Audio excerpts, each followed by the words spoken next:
রোগীর বেডে ঘুমাচ্ছে কুকুর, উদাসীন দপ্তর। বাম সরকার পতনের পর নতুন বিজেপি সরকার আসার পরেই কাজ শুরু হয়েছিল। আর শেষ পর্যন্ত 2022 সালের নভেম্বর মাসের 24 তারিখ মধুপুর হাসপাতালের নতুন পাকা বাড়ি উদ্বোধন হয়েছিল।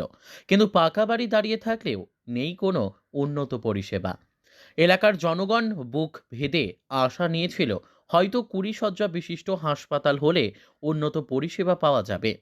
দীর্ঘ 25 থেকে 30 কিলোমিটার হাঁপানিয়া কিংবা বিশালগড় আর যেতে হতো না। কিন্তু সেই স্বপ্ন জনগণের পূরণ হয়নি। বর্তমানে হাসপাতালটি যে অবস্থায় পরিণত হয়ে আছে, দুর্ভোগ পোহাতে হচ্ছে জনগণকে।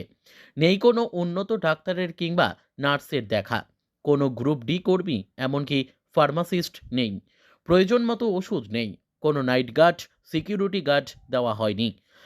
নেই বাউন্ডারি, যার প্রেক্ষিতে সর্বদাই অশৃঙ্খল যুবক থেকে আরম্ভ করে মদ্যপ লোকেরা সরাসরি হাসপাতালে প্রবেশ করতে পারে।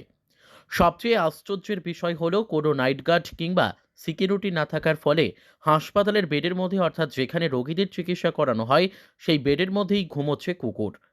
একদিকে রোগীর পরিষেবা, অন্যদিকে অন্য বেডে কুকুর। রীতিমতো সাধারণ জনমন মধ্যে ক্ষোভ দেখা দেয়।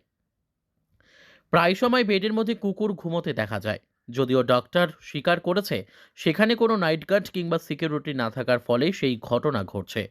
অ্যাকচুয়ালি কুকুরের যে দেখা রাখবে এমন তো গার্ডটার তো আমরা নাই, সিকিউরিটি গার্ড আগে তো ছিল।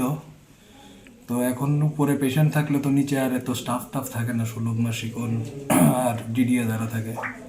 তো মেবি সাপোজ কোনো কারণে ফাঁক দিয়ে ঢুকে থাকে, আমরা তো দরজা লাগায় রাখতে পারি না, বুঝছেন তো। দরজা লাগালে তো ঢোকা যায় না, পেশেন্টটা প্রবলেম ফেস করে। সাপোজ কোনো কারণে হইতে পারে আর কি এরকম। না, এখন দেখলাম পেশেন্টের সাথে একসাথে মানে বেডের মধ্যে কুকুর। এটা আপনি কোন চোখে দেখবেন? এটা বাঞ্ছনীয় না, কাম্য না, এবং এটা উচিত না। দেখা যাক এটা কী করা যায়। আমি সিনিয়রের সাথে কথা বলবো, বিকাশ ম্যামের সাথে। দপ্তরের সাথে এই ব্যাপারে কোনো আলোচনা করবেন নাকি? নিশ্চয়ই করাইব, কি একটা সমাধান তো বের করতে হবে। এটা তো দীর্ঘদিনের সমস্যা ছিল, এখন কি করা যাবে এটা মনে করবেন? দেখা যায় আলোচনার মাধ্যমে কুকুরের কোনো রিহেবিলিয়েশন করা যায় কিনা দেখা যায়, কিন্তু কুকুরের সংখ্যা বেশি। হসপিটালে কি করে ঢুকে, ভিতরে ঢুকে কি করে, বেডের মধ্যে কি করে ওঠে? উঠা জায়গা কেউ চোখে না থাকলে, সামনে না থাকলে যেটা হয় আর কি। তো গার্ড, সিকিউরিটি গার্ড থাকা তো খুব দরকার।